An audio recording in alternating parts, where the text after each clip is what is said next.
tertulis buku tersebut. Oke. Sambil direkam.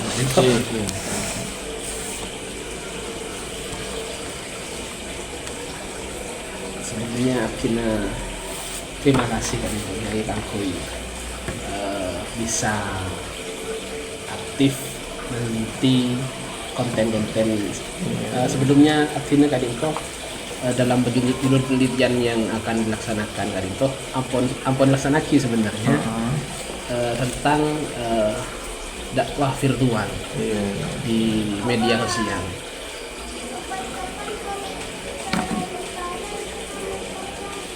Ya, insyaallah ya. Ya. Cuman lebih fokus ke beberapa tema yang disetujui oleh dosen Kak Isa tentang Islam moderat. Terlepas beberapa perdebatan apakah namanya Islam moderat atau moderasi beragama, yang dipilih dalam penelitian tesis Akina kan itu Islam moderat.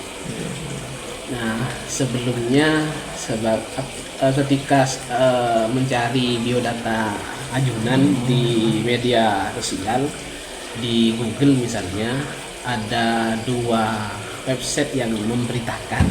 Satu dari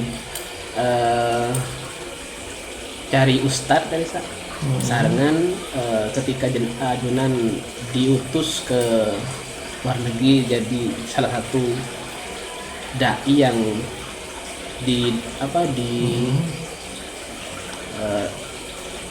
saya dari LDPBNU Manisa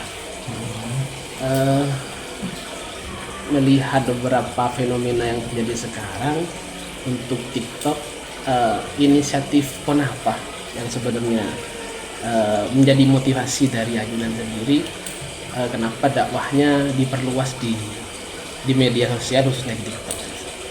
Ya, begini ya. Tanggung jawab keilmuan dalam Islam itu ya. Itu selain mempelajari ilmu, kemudian mengamalkan, mengajar dan mengajarkan ya. Itu nanti tahap berikutnya adalah menyebarluaskannya. Jadi menyebarluaskan ini itu yang kemudian mendapatkan ruang yang menurut saya tidak terbatas untuk konteks saat ini gitu ya. Karena tidak melulu menyebarluaskan ilmu melalui media-media yang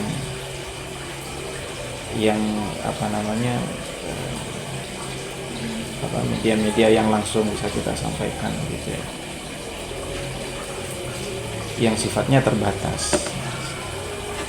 Sedangkan kita sudah dihadapkan dengan perkembangan teknologi informasi yang juga semakin pesat ya.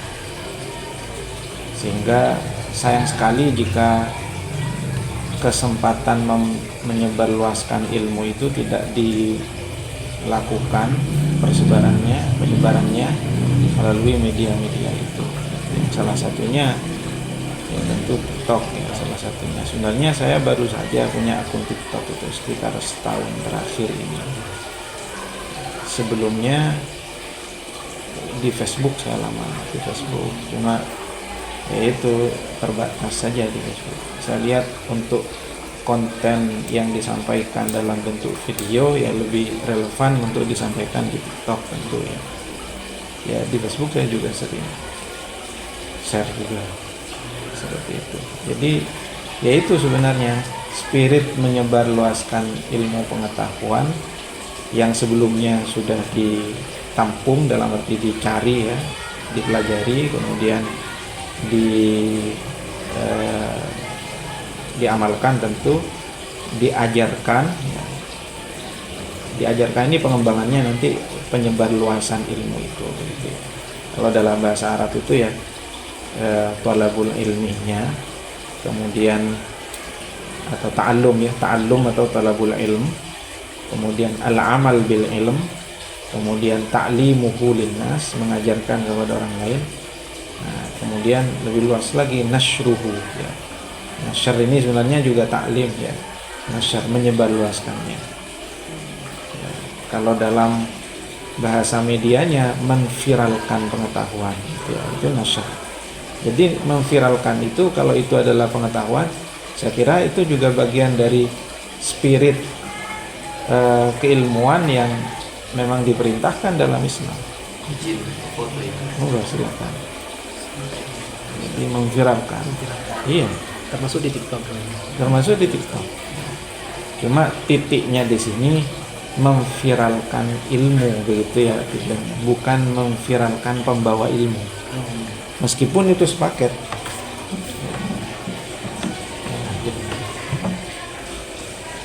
Ya.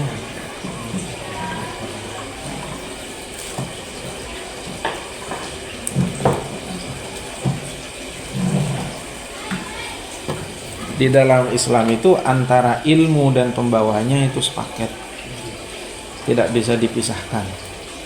Jadi antara ya, dalam Islam itu kita salah satu keistimewaan ilmu dalam Islam itu kan bersanad. Bersanad itu jelas sumber pengambilannya untuk menjadi dasar penyampaiannya nanti. Itu sanad, mata rantai keguruan intelektual. Itu laptopnya Mbak Umi, biar Umi yang buka.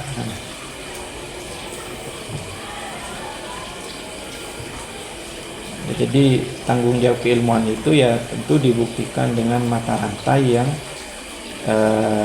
mausuk, yang terpercaya, kredibel gitu ya. Nah, jadi memang ketika ilmu itu disampaikan, diviralkan, ya otomatis yang memviralkan ini juga terikut ya.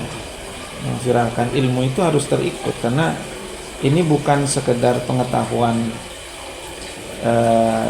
umum yang lepas dari sumbernya. Jadi harus diperjelas dulu ini pengetahuannya, sumbernya dari mana begitu. Nah, di situ validasi keilmuan dalam Islam itu dan verifikasinya sangat urgen ya, sangat urgen begitu. Laptopnya Baba di meja di situ. Laptopnya Baba.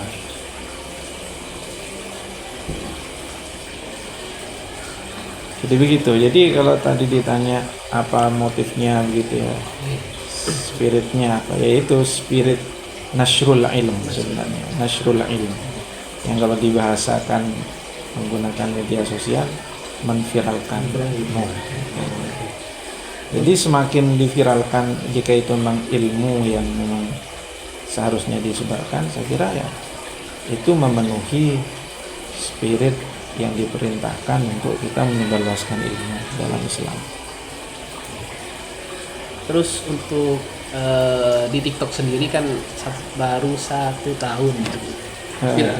kurang lebih kayaknya agak iya. lama kayaknya saya Lebih kalau 3 tahun kayaknya. kayaknya. Iya. Tapi 2 tahun enggak.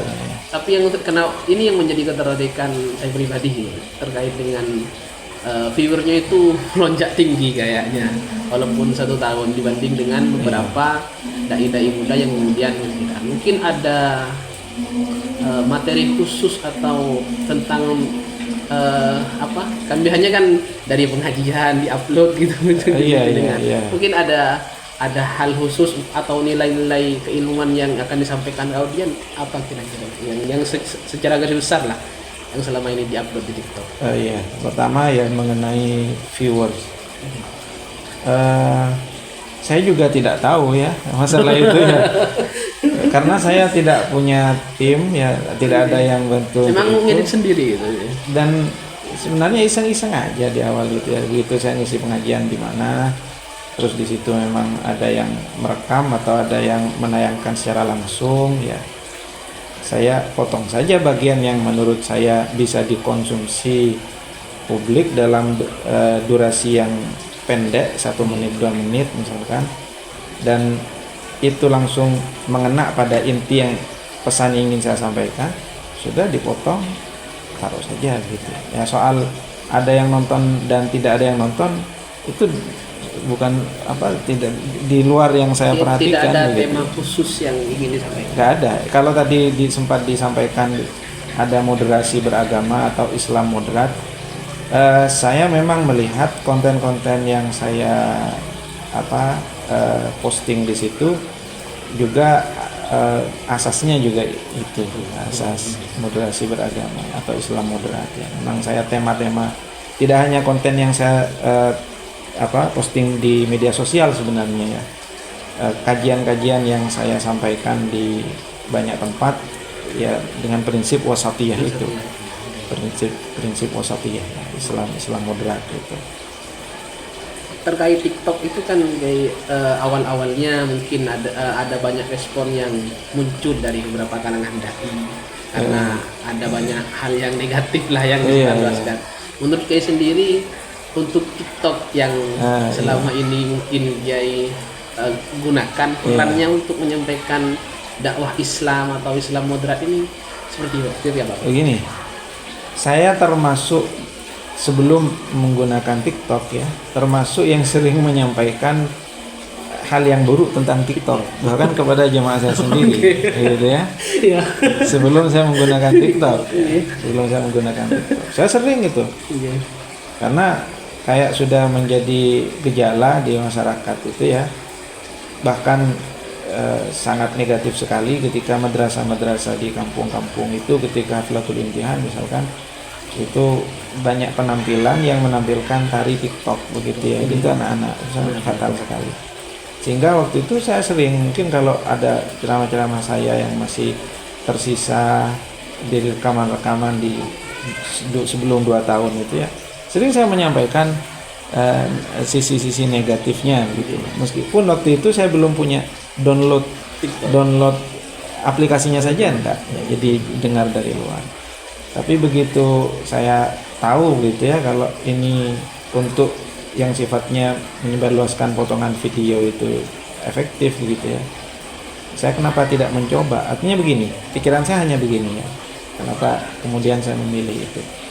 Jika dalam tanda kutip ya, hal-hal yang buruk ya atau kemaksiatan saja itu bisa mereka viralkan melalui TikTok katakanlah begitu ya, kenapa hal yang baik tidak kita viralkan juga melalui TikTok begitu ya?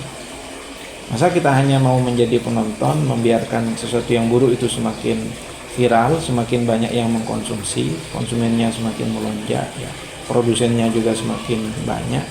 Kenapa kita tidak menjadi bagian dari yang menyebarkan kebaikan melalui itu juga gitu. Setidaknya meskipun tidak bisa menyeimbangkan, mewarnai lah begitu ya. Meskipun tidak bisa melampaui banyaknya hal-hal yang negatif yang disebarkan di situ, setidaknya cukup mewarnai lah gitu. Jadi prinsip saya sih untuk hal yang baik itu tidak muluk-muluk saya harus mengalahkan yang buruk gitu, tidak seperti itu. Asalkan sudah kita punya peran sekecil apapun untuk mengimbangi itu gitu ya. Itu saya. Setiap uploadan konten yang ada di TikTok, background Kiai itu agak lain dengan yang di-upload mungkin oleh dai-dai muda. Kalau Kiai kan langsung menyantumkan referensinya. Apakah itu termasuk strategi atau gimana agar bisa tidak semua sih ya? Sebenarnya tidak semua yang saya posting itu ada referensinya. Jadi suka-suka saya sebenarnya gitu ya. Tidak ada strategi khusus seperti itu. Kalau soal referensinya, saya bisa memastikan semua yang saya posting itu ada referensinya. Cuma tidak semua saya posting lengkap dengan teksnya begitu ya. Kalau lagi saya ada waktu iseng-iseng untuk gabungkan teksnya ya saya gabungkan. Kalau tidak ya cukup dipotong videonya saja saya sebarkan begitu saja.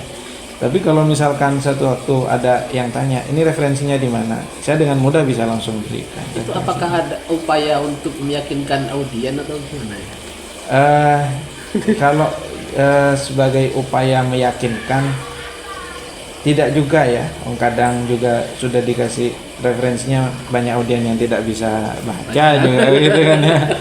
Ya apa? Saya sudah biasa kalau jenengan buka Facebook saya dari tahun-tahun sebelumnya itu konten-konten saya di Facebook memang mesti teks kitab, kemudian minimal terjemahan jika tidak penjelasannya begitu ya. Dari beberapa tahun yang lalu sampai sebagian teman itu menganggap itu sebagai ciri begitu. Jadi kitab cuma ada kan teks saja kalau di Facebook saya biasanya dulunya teks saja. Jadi teks kitab, kemudian di situ ada uraian berbahasa Indonesia begitu sih. Itu sudah lama saya lakukan. Memang di medsos yang lain juga begitu lah karakter untuk. Iya di Facebook ya. Iya. Di Facebook. Saya sempat punya akun Facebook 2 kali gitu. Dulu pernah semasa kuliah. Tapi agak mengganggu waktu itu karena gandrung begitu ya. Karena terlalu gandrung, akhirnya saya putuskan tidak main media sosial dulu tersebut. Baru kemudian jelang nikah itu saya bikin akun baru yang di Facebook. Tapi kan untuk audien itu kan kalau di media sosial apapun termasuk TikTok itu kan beragam ya. Iya, ada betul. yang anak-anak, Iya. ada yang mungkin ya kalau yang paham secara keilmuan yang bahasa tadi ya bisa baca ya bisa baca gitu. Iya. Mungkin ada teknik lah bagaimana kayak sendiri kan berkecimpung dalam dunia dakwah offline ataupun online, offline dan lebih dulu kan. Iya. Gimana caranya bisa memahamkan audien yang beragam? Strateginya offline atau online biasanya yang kayak gunakan.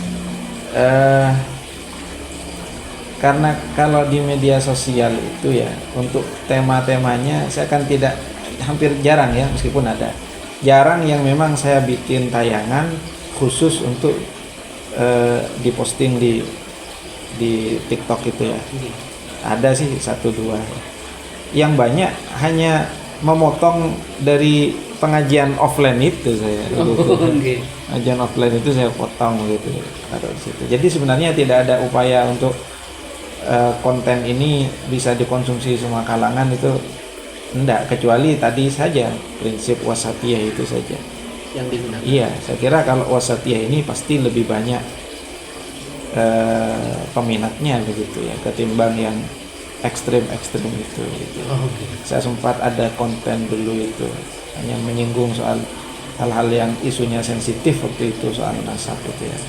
Iya benar. Itu sebenarnya kan mau kajian di Bondowoso, itu saya kajian rutin itu. Tak sengaja ngobrol masalah itu saja gitu. Kebetulan direkam pakai HP waktu itu.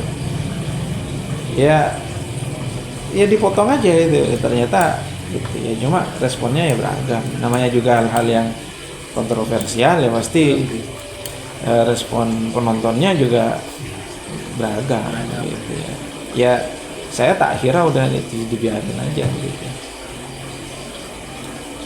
Cara menyampaikan pesan agar tetap relevan lah dengan kondisi sekarang itu gini supaya relevan ya. Satu ya, yang pertama pesannya itu harus bernas itu keterikatan dengan teks agama yang otoritatif itu harus jelas dulu ya, jelas. Jadi kadang memang ada orang yang ingin menyampaikan pesan ya, supaya relevan dengan masa kini, tapi sampai melepas yang bersifat otoritatif itu tadi gitu ya, melepas teks dari melepas kontennya dari teksnya, dari dalil katakanlah begitu ya, lebih jelasnya. Jadi tidak pakai itu. Kalau saya tidak. Jadi setiap yang saya sampaikan itu harus jelas sumbernya, itu yang pertama. Yang kedua harus relevan itu dengan masa kini ya, tentu apa yang dijangkau oleh pemikiran orang-orang masa kini ya, itu bisa hinggap dalam kehidupan mereka, membumi begitu ya. Ada pesan agama yang teks-teksnya ada tapi terlalu melangit gitu, sehingga tidak bisa membumi dan tidak praktis gitu ya, tidak praktis, tidak menyentuh dalam kehidupan mereka. Nah yang seperti ini cukup saya hindari gitu ya, yang seperti ini, karena takutnya hanya menjadi wacana, terlalu mengawang bagi mereka dan tidak realistis gitu. Jadi makanya saya pilih yang itu, yang memang sumbernya jelas, kuat gitu ya, secara dalil, dan itu realistis dengan kehidupan, sehingga itu yang membuat dakwah itu relevan dan tetap bisa hidup, survive gitu ya, bisa tetap hidup. Ya itu, soalnya kalau dakwah itu lepas dari akarnya, hanya melulu memperhatikan apa yang ada masa kini, nah itu nanti pesan-pesan pokoknya nanti tidak tersampaikan. Kalau terlalu fokus pada teks yang terlalu mengawang dan tidak realistis, itu juga tidak baik juga gitu. Jadi mengawinkan antara bagaimana pesan yang otoritatif dari teks itu dengan kehidupan nyata yang realistis, itu yang saya lakukan. Masuk ke tema ini, mungkin perdebatan nih, saya minta pendapat saja sebenarnya dengan terkait dengan moderasi beragama dan Islam moderat. Ini apakah memang sama atau ada perbedaannya kalau menurut Kiai sendiri? Karena ini perdebatan ulama-ulama moderat itu kan kemenak gitu. Ya walaupun awal-awalnya ya Islam Nusantara gitu. Iya. Nah, sekarang sudah ada bukunya kan. Itu yang mungkin menjadi perdebatan. Ada juga yang mengatakan tidak perlu Islam moderat begitulah. Ada yang tokoh-tokoh yang menurut Kiai sendiri seperti apa? Islam gini ya, wasatiyah itu kalau dalam Al-Qur'an itu ada ummatan wasata. Kenapa? Kerik oke, Bang. Oke.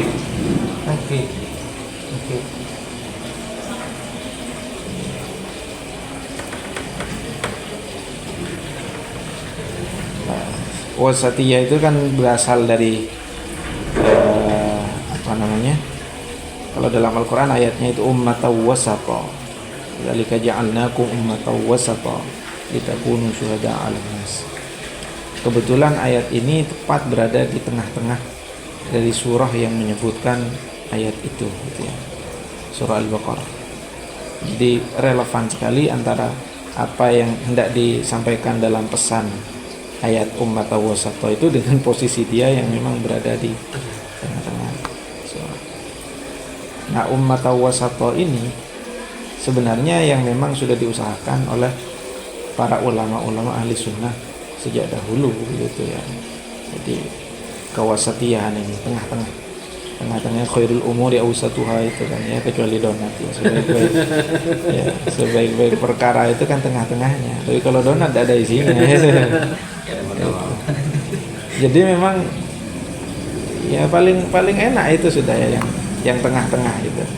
Nah, soal bagaimana perbedaan antara Islam moderat dengan moderasi beragama, ya yang paling tahu sebenarnya yang buat istilah itu. Yang paling tahu yang membuat istilah. Jadi kalau saya yang menyebutkan perbedaan antara keduanya itu, saya tidak otoritatif gitu ya, karena saya penonton dari luar ini, penonton wacana itu gitu ya. Kalau saya lebih enak ya pakai Islam wasatiyah, ya sudah Islam wasatiyah itu saja. Karena memang begitu Islam Al-Quran membahasakan. Kalau dalam hadis banyak sebenarnya tentang kewasatiyahan gitu. Orang yang baca Al-Quran dia yang tidak bahasanya itu tidak ghalin dan tidak jafin gitu. Jadi tidak ekstrem kanan, tidak ekstrem kiri gitu. Cuma sekarang problemnya adalah ada ekstrem yang ketiga, ekstrem wasatiyah. Oh, militan. Iya. Jadi begini, ini fenomena Iya, yang iya. saya lihat. Gitu. Kalau tadi itu ada ekstrem kanan, Iya. tekstual sekali gitu ya. Ada ekstrem kiri yang sampai liberal gitu ya. Bukan hanya kontekstual, kalau mengkontekstualisasikan teks itu masih mending ya. Tapi ini liberal, jadi sampai melepaskan teks gitu ya. Yang wasatiyah itu yang tadi yang di tengah-tengah tadi itu kok ada saya melihatnya kok ada kecenderungan juga ekstrem begitu. Jadi apa-apa dia serba merasa paling wasat, ya, paling moderat gitu ya. Ini ada yang seperti ini. Jadi merasa paling moderat. Jadi yang sana yang mau ke moderat dianggap tidak moderat. Gitu. Pokoknya saya yang paling moderat. Nah, ketika ada semacam warna merasa paling meskipun itu moderat, saya kira itu tidak lagi moderat gitu ya. Itu juga ekstrem meskipun bernama Islam. moderat. Terus karakter orang moderat itu seperti apa? Begini, dia itu moderat itu ya, dia Dianggap orang itu apa paham Islam moderat lah. iya. Begini, dia memegang teguh prinsip yang menurut dia itu benar. Itu jelas itu ya. Jadi bukan kemudian dia tidak punya prinsip ya. Ya, memang posisi yang paling susah untuk konsisten itu adalah posisi di tengah. Susah. Dia ketarik ke sana ada geser gitu ya. Susah. Sehingga dia harus punya prinsip sebagai orang yang moderat itu ya, dengan apa yang dia yakini. Pertama. Dan yang kedua, dia tidak kata bahasa kasarnya tidak sumpek dengan perbedaan. Ya. Ada orang punya prinsip, tapi ketika melihat sesuatu yang berbeda dari dia sumpek. Gitu.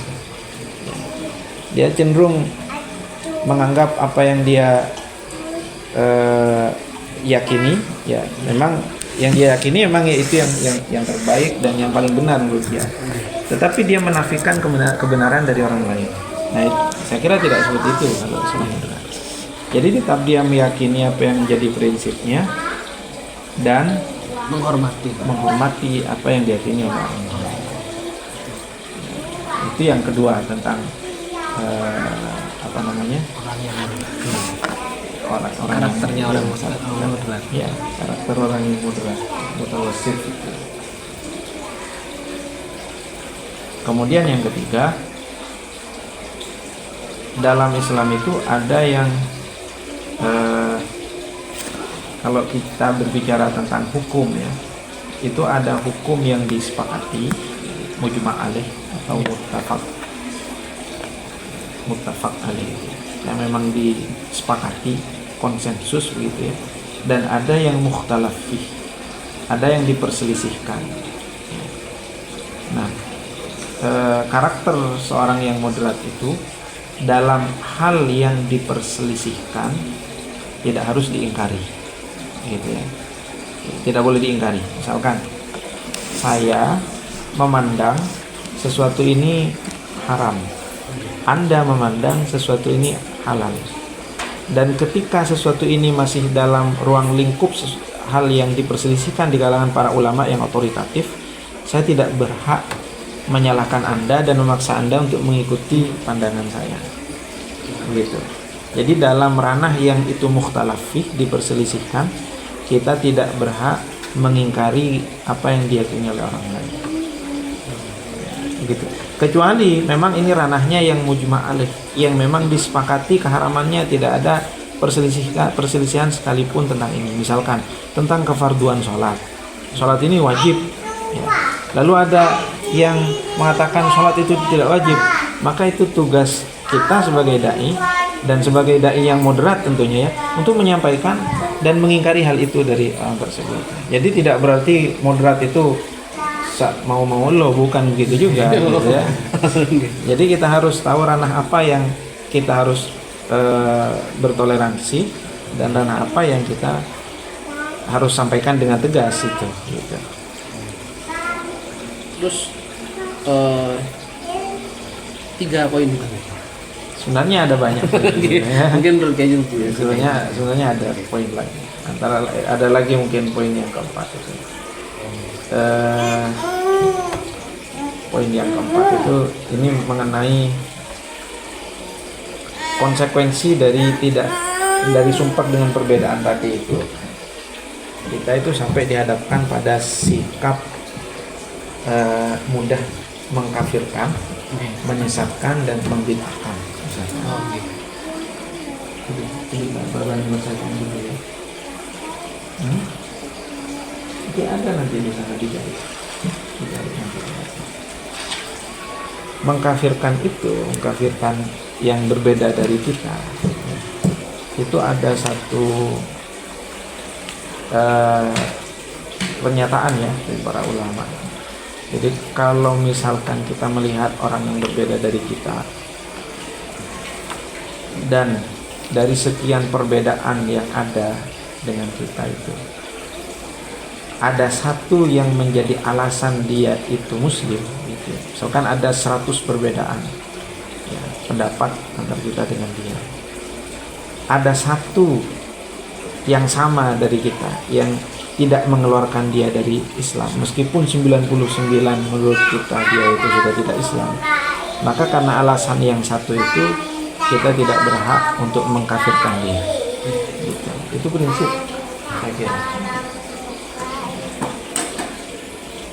Jadi la nukaffiru ahadan min ahlil qiblah ya.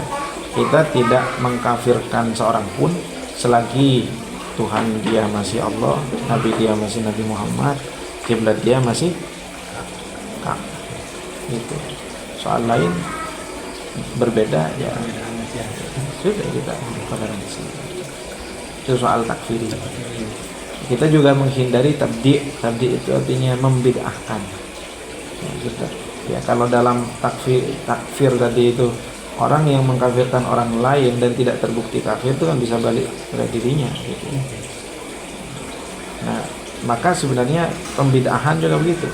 Orang itu membid'ahkan orang lain ya, yang itu tidak terbukti dia melakukan bid'ah, maka pembid'ahan dia kepada orang lain itu adalah kebid'ahan. Contoh kecil. Ada orang yang mohon maaf itu terbiasa memakai pola pakaian tertentu, pakaian yang cingkrang misalkan, katakanlah begitu. Saya tak masalah dengan mereka yang pakai itu. Yang bermasalah itu saat mereka yang pakai itu lalu merasa paling sunnah, gitu ya, merasa paling sunnah. Yang tidak sama pakaiannya seperti mereka berarti tidak sunnah, tidak. Nah ini problemnya di situ kemudian. Padahal kan biasa saja. Anda pakai seperti itu, pakai sini ya biasa-biasa saja. Tapi problemnya adalah saat yang tidak sama pakaiannya dengan model mereka berarti pelaku bid'ah, tidak sunnah. Nah, merasa paling sunnah itu sebenarnya adalah suatu kebid'ahan. Gitu ya. Pokoknya saya merasa paling sunnah, yang tidak sama tidak sunnah. Nah, itu pandangan sempit yang menurut saya malah itu adalah kebid'ahan itu sendiri. Gitu. Merasa pokoknya baik itu baik, tapi merasa paling baik itu yang tidak baik. Nah, gitu ya. Saya kira itu ya. Jadi ini terkait respon audiens. gimana? Pernah dibaca enggak komen-komennya itu dia? Iya dibaca. Dibaca. Gimana responsnya terkait? Cuma tidak semuanya saya tanggapi. Okay. Ya tidak semuanya dibaca juga. Gitu ya. Tidak semuanya dibaca. Cuma ada yang dibaca. Ada yang dibaca. Terus dari situ masuk ke efek dampak gitu pada audiens. Menurut saya sendiri gimana? Dari beberapa konten-konten di TikTok sendiri. Dampak pada saya maksudnya? Iya, maksudnya apakah ini sudah viewernya banyak, atau apakah sudah merasa untuk bisa sudah tersampaikan dengan maksimal atau seperti apa? Enggak, saya tuh tidak pernah puas ya.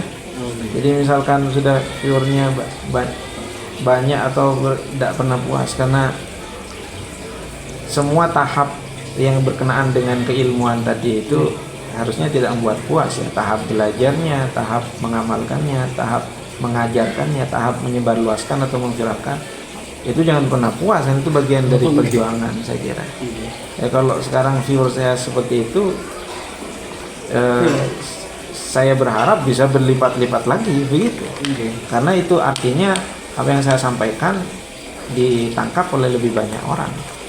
Ya, dan ada yang sampai interaksi lebih nggak Kiai? Terkait mungkin ada yang pertanyaan tentang hukum atau ada banyak di TikTok. di TikTok ada. Bahkan saya tahun kemarin itu ke Taiwan ya, utusan dari LGBTNU. Sampai di sana ada seorang jamaah namanya Ustadz Madun kita menyebutnya, PMI dia ya, Ustadz Madun, PMI, pekerja migran Indonesia yang sudah bertahun-tahun di Taiwan. Itu begitu pamflet yang dibuat oleh PCI-NU Taiwan itu disebar ke ranting-ranting NU di Taiwan, jamaah ini ternyata wah, ini kan yang sering saya ikuti pengajiannya di TikTok gitu. Dia antusias sampai menyambut saya waktu itu. Begitu ketemu dia cerita kalau ternyata sudah, padahal tahun kemarin saya baru bikin akun itu, mungkin hanya beberapa bulan sebelumnya gitu ya. Ini kan sering saya ikuti di mana, di TikTok, sampai saya bikin tulisannya itu. Pernah baca tulisan mengenai itu enggak kan, mengenai cerita saya tentang ketemu dengan jamaah yang namanya jamaah tentang apa itu di website atau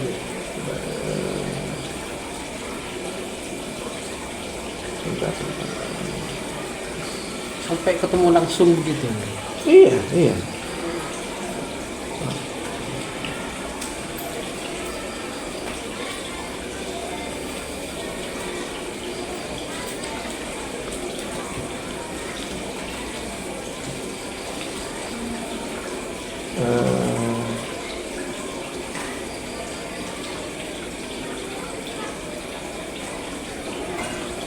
ada ceritanya itu. Indonesia, warga Indonesia yang ada Iya, di PMI, pekerja migran Indonesia. Pekerja migran Indonesia.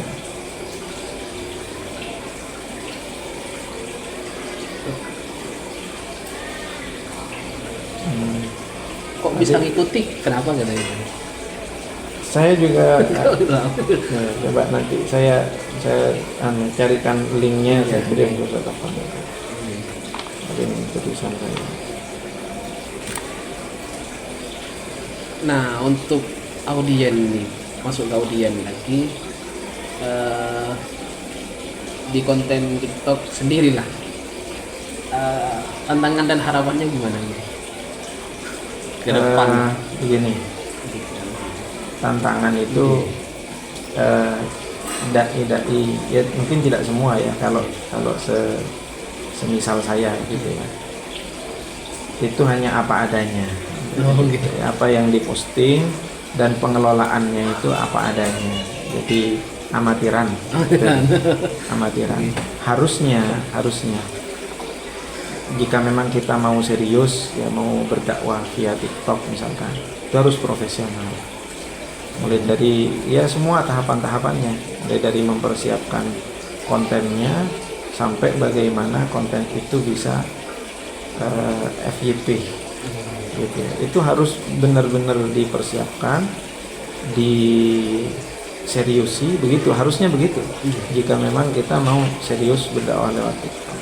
Tapi kan saya tidak, amatiran, potong sana Langsung sedapatnya saja begitu ya, bahwa dapat viewer atau bagaimana itu tidak direncanakan. Harusnya memang dengan by design, harusnya gitu ya, harusnya seperti itu. Karena kalau orang-orang yang menyebarkan hal-hal yang tidak baik itu didesain sedemikian rupa perjuangannya mereka itu, kenapa kita yang menyebarkan hal-hal yang baik itu tidak kita desain sedemikian rupa juga? Harusnya begitu. Saya sempat terpikir untuk ada admin khususnya yang memang fokus mengurusi itu gitu. Harusnya seperti itu. Meskipun nanti perbedaan kita dari mereka, kita tidak profit oriented gitu ya, kita tidak berorientasi itu gitu ya, tetap dakwah itu yang diprioritaskan, karena prinsip dalam dakwah itu tidak boleh ada orientasi fasilitas. Prinsip dalam Al-Quran itu memang innallaha ashtara minal mu'minina anfusahum wa amwalahum bi anna lahumul jannah. Harusnya kalau dia punya harta, hartanya habis karena dakwah. Kalau dia punya jiwa, jiwanya dia bisa relakan untuk dakwah. Bukan apa yang akan didapat, tapi apa yang bisa kita beri gitu, yang bisa kita korbankan. Pengorbanan itu prinsip dalam dakwah, bukan bergerak setelah ada fasilitas gitu ya. Gitu. Tapi memang harus diseriusi harusnya. Tapi saya lihat ada sudah banyak bahkan ya, bahkan banyak memang sudah serius di bidang itu. Terus untuk potensi dakwah tentang Islam moderat di TikTok ke depannya menurut kayak sendiri? Ya cukup potensial saya kira ya. Saya kira cukup potensial. Cuma kan tergantung yang punya TikTok ini. Gitu. Gitu ya. Terkait dengan misalkan kayak di Facebook saja. Di Facebook dulu sebelum ada FB Pro itu ya. Itu ustadz-ustadz kita yang biasa berdakwah lewat Facebook gitu ya. Mereka bisa dapat banyak pembaca dan penonton itu tanpa harus direpotkan pikirannya dengan pro itu ya. Mereka setengah aja udah banyak yang konsumsi. Kalau sekarang kan kayak bersaing di pro-nya itu begitu. Ya saya juga tidak tahu nih TikTok ini kedepannya gimana, kan kita juga tidak tahu. Yang penting tetap didakwahkan saja. Ya, yang penting jalan saja. Tergantung yang punya TikTok.